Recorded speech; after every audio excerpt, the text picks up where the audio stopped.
Alguns meses depois de eu encerrar uma mostra de meu acervo de obras raras e de primeiras edições, dedicada à obra de Marcel Proust na biblioteca pública, recebi um telefonema informando-me sobre a chegada pelo correio de uma pesada caixa de papelão que havia sido enviada para mim por uma pessoa do sexo feminino cujo nome eu desconhecia.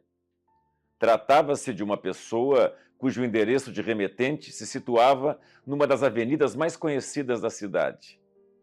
A caixa de papelão dava sinais de que havia sido preparada com muito carinho e elegância. Porém, o que mais me chamou a atenção foi a caligrafia da remetente. Lembrei-me imediatamente da letra da minha mãe, elegante, delicada e bem trabalhada. O sobrenome era de origem germânica. Imaginei que se tratasse de uma senhora de mais ou menos 80 anos.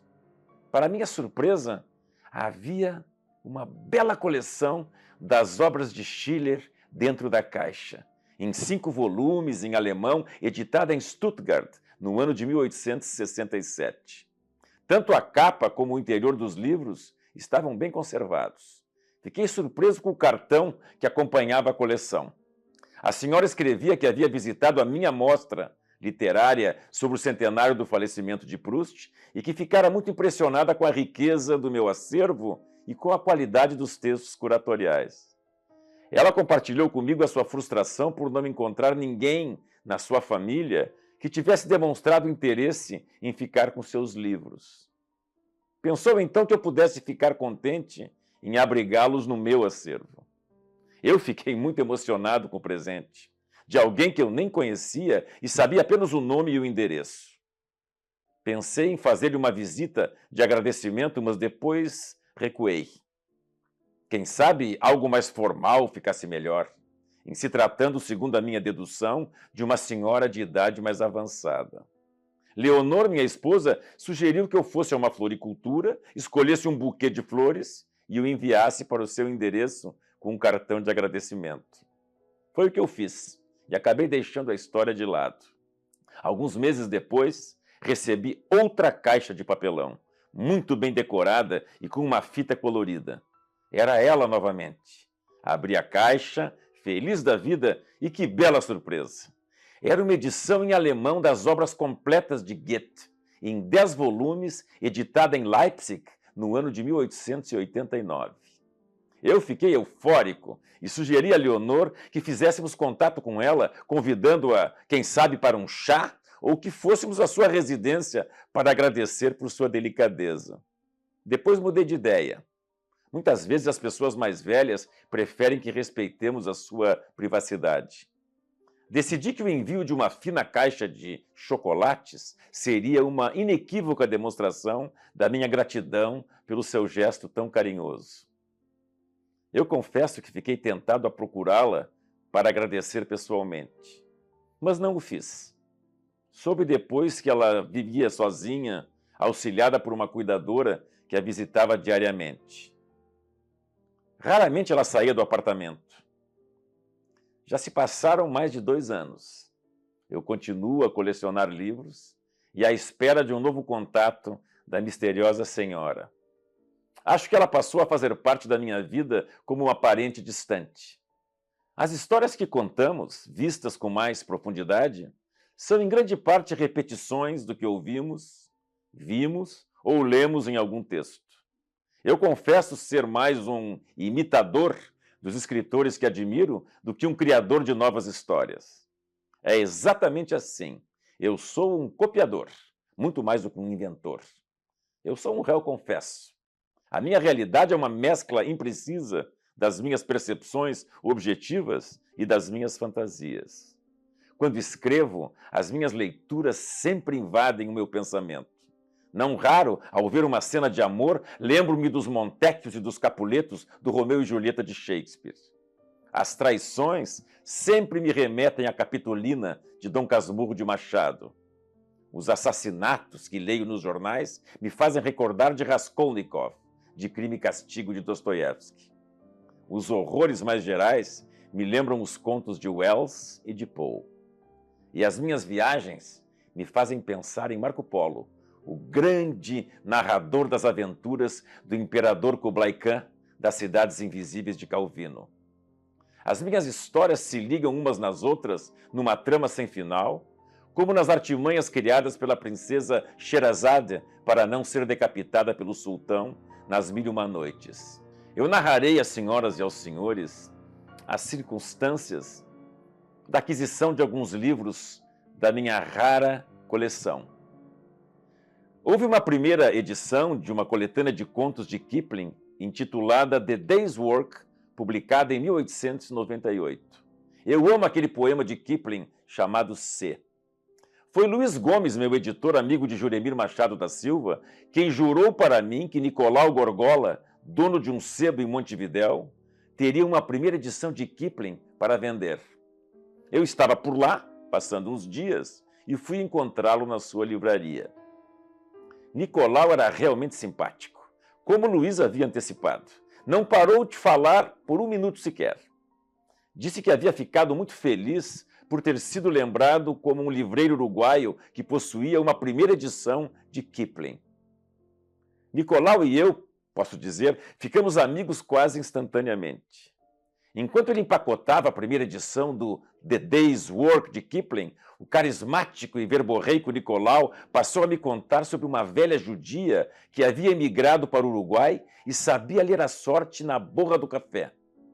Ela aprendera a técnica com uma amiga libanesa que conhecera em Marrakech, no Marrocos, durante a Segunda Guerra. Numas das sessões quase psiquiátricas com a velha, quando ela leu a borra do seu café, Nicolau me contou que se viu em meio a uma história com um tal Akaki Akakievich, que era funcionário público em São Petersburgo na segunda metade do século XIX. A senhora Rubinstein, era esse o nome da velha, tinha o poder de levar o cliente a qualquer lugar e em qualquer tempo. Diga-se de passagem, ela tinha uma tendência a submeter também o cliente a situações em que o pano de fundo tinha sempre um pouco de crítica à burocracia e à desigualdade social na Rússia. Com Nicolau não foi diferente. Ela lhe serviu o café e mandou que ele tomasse tudo num gole só. Depois de alguns minutos, a senhora Rubinstein fez a leitura da borra do café e o processo regressivo, às vezes progressivo, teve o seu início. Ao som do seu relato, entendi que o cliente entraria numa certa imersão psicológica. No caso dele, Nicolau Gorgola, dono do sebo que ficava perto do Teatro Solis, em Montevidéu, ele se viu tomando uma dose de vodka num lugar qualquer de uma cidade russa com o tal sujeito de nome Akaki, um homem simples e solitário. Akaki era funcionário de uma estatal russa e passou então a contar a Nicolau sobre as humilhações diárias que sofria da parte dos seus colegas de trabalho. Ele era um homem de poucas posses, vivia muito modestamente e nem lembrava da última vez que tinha comprado uma roupa nova. O capote que vestia diariamente, por cima das roupas remendadas, era o retrato da sua pobreza. Um dia, ele visita um alfaiate de nome Petrovich, na esperança de conseguir que ele reforme pela 10ª vez o seu velho capote. E o homem lhe disse que seria impossível. A única solução seria comprar um capote novo. O pobre funcionário público se vê então forçado a economizar o seu minguado dinheiro para adquirir o produto. E então se dá a metamorfose. Com o novo capote, tudo muda na vida de Akaki. Ele passa a ser tratado como um lorde pelos colegas de trabalho, inclusive por aqueles que faziam piada dele. Akaki é convidado até para uma festa, coisa que seria impossível de se imaginar. Contudo, a sua felicidade dura pouco. Depois da festa, no caminho de volta para sua casa, chega um bando de ladrões e o capote do coitado é roubado. Sem o capote, Akaki volta à vida de antes, desprezado por todos. Ele tenta recuperá-lo, mas não consegue. Aos poucos ele fica doente e termina morto na sua cama, pois o capote representava bem mais do que uma peça de roupa. Era a sua nova identidade. A identidade e a dignidade que ele adquirira entre os seus pares. Nicolau ouvia com atenção a narrativa do russo.